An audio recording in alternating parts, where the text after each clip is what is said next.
Assalamualaikum warahmatullahi wabarakatuh.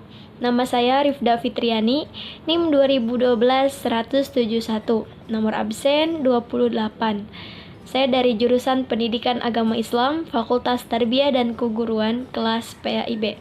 Baik, saya di sini akan membawakan materi yang berjudul Inna wa Akhwatuha.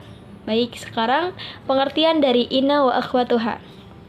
Inna wa akhwatuha atau inna dan saudara-saudaranya adalah sekelompok huruf atau kata depan yang mendahului isim. Jika suatu jumlah Islamiyah atau susunan mubtada dan khobar didahului oleh inna atau saudara-saudaranya, maka akan menyebabkan mubtada dan menjadi mashhub dan disebut isim inna.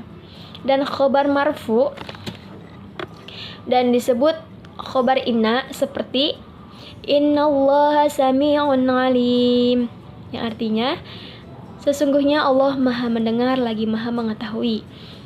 Kata sami marfu dengan tanda domah, isim mufrad sebagai khobar inna.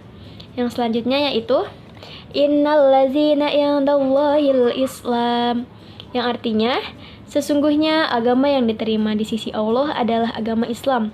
Kata Islam marfu dengan domah, isi mufrad sebagai khobar inna. Materi selanjutnya akan dilanjutkan oleh teman saya. Terima kasih. Wassalamualaikum. Bismillahirrahmanirrahim. Assalamualaikum warahmatullahi wabarakatuh. Nama saya Nur Fitrian dengan NIM 201210047. Di sini saya akan meneruskan penjelasan pemateri sebelumnya, yaitu B, fungsi inna wa akhwatuha. Inna wa akhwatuha memiliki fungsi yaitu tansibul isma wa tarfa'ul khobar, yang artinya menasabkan isim inna dan merofakan khobar inna. Jadi inna wa akhwatuha ini dia menjadikan fathah sebuah isim untuk inna itu dan menjadikan kasroh untuk khobar inna. Contoh dalam kalimat yang belum dimasukin inna itu Ahmadu Ustadun. Nah, sebelum dimasukkan kalimat kan dia itu kalimat awalnya itu Ahmadu Ustadun. Nah, kita masuki dengan menggunakan inna. Inna Ahmada Ustadun. Inna Ahmada Ustadun. Ahmada menjadi fathah. Kenapa bisa jadi kayak gitu? Karena yang tadi fungsinya inna itu buat apa? Menasabkan isim inna dan merafakan khobar inna. Tetap Ustadun itu tetap jadi rofa, ya, karena rumusnya seperti itu. Nah, contoh yang kedua misalkan Fatimatu Jamilatun, dimasukkan inna ke dalamnya menjadi Inna Fatimata Jamilatun.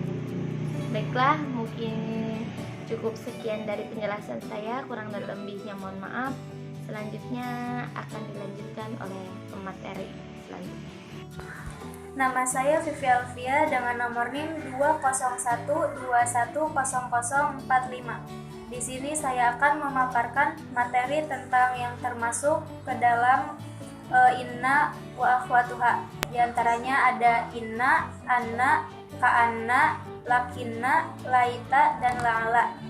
Makna inna dan anna untuk taukid atau mengukuhkan pembicaraan, dan ka'anna untuk tasbih atau menyerupakan, dan lakinna untuk istidrak atau susulan, yaitu menyusul perkataan yang lalu dengan perkataan yang ada di belakangnya. Dan laita untuk tamani, yaitu mengharapkan sesuatu yang mustahil berhasil. Dan la'ala untuk taraji dan tawaku, ialah mengharapkan sesuatu yang baik yang mungkin berhasil. Nah, yang pertama ada inna, artinya sesungguhnya. Fungsinya untuk penegasan huruf atau mengokohkan pembicaraan. Contohnya, innallaha ala kulli syai'in qadir, artinya sesungguhnya Allah atas setiap sesuatu maha kuasa. Yang kedua ada anna, artinya bahwa. Fungsinya untuk penegasan huruf atau mengokohkan pembicaraan. Contohnya, la budda annahum yuriduna minkum dalilan, yang artinya sesungguhnya mereka pasti menghendaki dalil daripadanya. Kemudian ada contoh lain juga dari Anna, yaitu Asyhadu anna Muhammadar Rasulullah, yang artinya aku bersaksi bahwa Muhammad adalah utusan Allah. Kemudian yang ketiga ada ka'anna, yang artinya seakan-akan, fungsinya untuk perumpamaan. Contohnya ka'anna kana ilun maro maka, yang artinya agaknya kau berhasil mencapai maksudmu. Kemudian contoh yang kedua dari ka'anna ada ka'anna wajhaka badrun, yang artinya seakan-akan wajahmu itu bulan purnama. Kemudian yang keempat ada lakinna, artinya akan tetapi, fungsinya untuk menyangkal. Contohnya huwa alimun lakinnahu amilin khairu, artinya dia pandai tetapi tidak mengamalkan ilmunya. Kemudian nomor 5 ada la'alla, yang artinya semoga atau agar, fungsinya untuk pengharapan. Contohnya la'alla aliyus sihah, yang artinya semoga Ali sehat. Kemudian nomor 6 ada laita, yang artinya seandainya, fungsinya untuk berangan-angan. Contohnya ada laita syabba ya'udu yauman, yang artinya seandainya masa muda itu bisa kembali. Mungkin hanya itu yang bisa dapat saya sampaikan.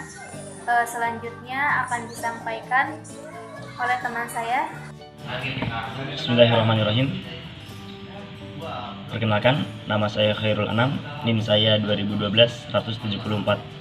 Baiklah, di sini saya akan melanjutkan presentasi dari kelompok 5, yaitu tentang inna wa akhawatiha. Dan di sini saya akan memberikan contoh mengenai inna wa akhawatiha. Yang pertama yang saya ambil contoh di sini dari Quran surat Al-Baqarah ayat 165 dan Quran surat Al-Baqarah ayat 181. Yang dimana saya mengambil contoh yang pertama contohnya dari Quran surat Al-Baqarah ayat 181, yaitu lafadznya innallaha wasi'un alim, yang dimana Allah itu menjadi isim inanya dan wasi'un itu menjadi khobar innanya. Dan contoh selanjutnya yaitu dari Quran surat Al-Baqarah ayat 165, lafadznya wa annallaha syadidul azab, yang dimana kita garis bawahi Allahu ay Allah itu menjadi isim inna dan syadidu itu menjadi khobar innanya. Baiklah, itulah sedikit contoh dari inna wa akhawatiha. Selanjutnya akan dilanjutkan dari teman saya. Baiklah, di sini saya akan melanjutkan materi dari Fitri. Nah, sebelumnya izin memperkenalkan diri. Nama saya Syifa Safira dengan nomor NIM 201210049. Materi selanjutnya ialah qawaid. Yang pertama, tempat-tempat hamzah inna dibaca fathah dan dibaca kasroh. Dibaca fathah apabila inna ditafwil sebagai masdar. Contohnya yu'jibuni anna zaidan qa'imun. Takwilannya yu'jibuni qiyamu zaidin. Selanjutnya hamzah inna dibaca kasroh apabila yang pertama idza waqa'at awalul kalam, atau jatuh di awal kalam. Misalnya inna zaidan qa'imun. Yang kedua waqa'at sadarus silah, atau jatuh dalam awalan silah. Contohnya ja'alladzi innahu qa'imun. Yang ketiga sebagai jawaban sumpah. Misalnya wallahi inna zaidan qa'imun. Yang keempat sebagai hikayat suatu ungkapan. Contohnya itu qala zaidan inna amran qa'imun. Yang kelima menempati takrib hal. Contohnya itu zurutu zaidan wa inni dzu amalin. 6 jatuh setelah af'al qulub yang telah ditangguhkan amalannya oleh alam. Misalnya tuh alim tu inna zaidun alimun. Yang ketujuh setelah alal istiftahiyati. Contohnya itu ala inna zaidan qa'imun. Yang kedelapan setelah haitsu, misalnya ijlis haitsu inna zaidan jalisun. Yang kesembilan bila jumlah inna menjadi sifat, contohnya marartu birajulin innahu fadilun. Yang kesepuluh bila jumlah inna menjadi khabar dan isim zat, misalnya zaidun innahu qari'un. Selanjutnya, hamzah inna dibaca kasroh atau fathah apabila yang pertama ia berposisi setelah idzal fajaiyah. Misalnya kharajtu fa idza inna zaidan qaimun. Yang kedua, setelah fi'al sumpah di mana pada khabarnya inna tidak terdapat alam, seperti halaftu inna zaidan qaimun. Nah, yang ketiga setelah fa'al jaza dan fa'al jawab. Misalnya mayyadini fa innahu mukramun. Yang keempat, setelah mubtada dengan makna ucapan, sedangkan khabarnya inna juga berarti ucapan, sementara subjeknya tunggal. Misalnya khairul qawli inni ahmadun. Assalamualaikum warahmatullahi wabarakatuh. Perkenalkan, nama saya Syahid Muhammad Ikram, NIM 201210067. Di sini saya akan menjelaskan tentang inna wa akhwatuha. Inna dan saudaranya yang dibatalkan pengalamannya.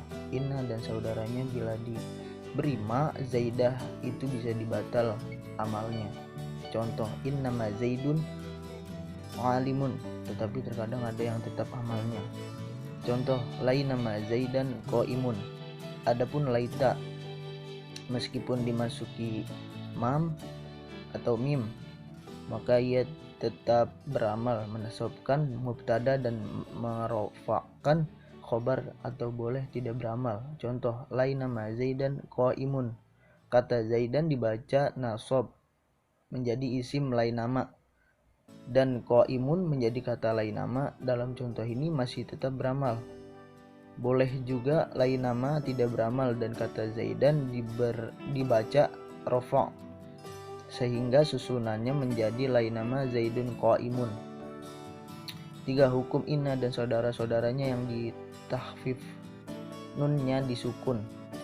Inna hukumnya bila ditahfif nun disukun itu boleh amal, boleh tidak, serta apabila tidak beramal maka wajib memberi lam fariqah pada lafaz yang sesudahnya. Contoh, inna zaidun qaimun, dan lebih banyak muhmalnya, tidak amal, daripada amalnya. Huruf inna di atas berasal dari inna yang ditahfif. Ia tidak beramal menasabkan mubtada, karena itu kata sesudahnya tetap dibaca rofa. Ada juga anna, hukumnya bila ditahfif dan kemudian isimnya berupa domir syiangan yang disimpan dan khobarnya pasti berupa jumlah. Contoh, amta zaidun qaimun, dan bila ada yang isimnya bukan domir syiangan maka hukumnya langka. Ada juga lakin dan kana. Kana juga bisa ditahfif, dan yang kaprah isimnya berupa domir syiangan yang disimpan. Contoh, kana syaibanun ufan. Tetapi ada juga yang ditetapkan walaupun sedikit. Kata kana adalah kata kana yang nunnya ditahfif dan ia masih tetap beramal. Adapun lakinna, atau apabila nunnya ditahfif maka tidak bisa beramal. Ya, cukup sekian penjelasan dari saya. Assalamualaikum warahmatullahi wabarakatuh.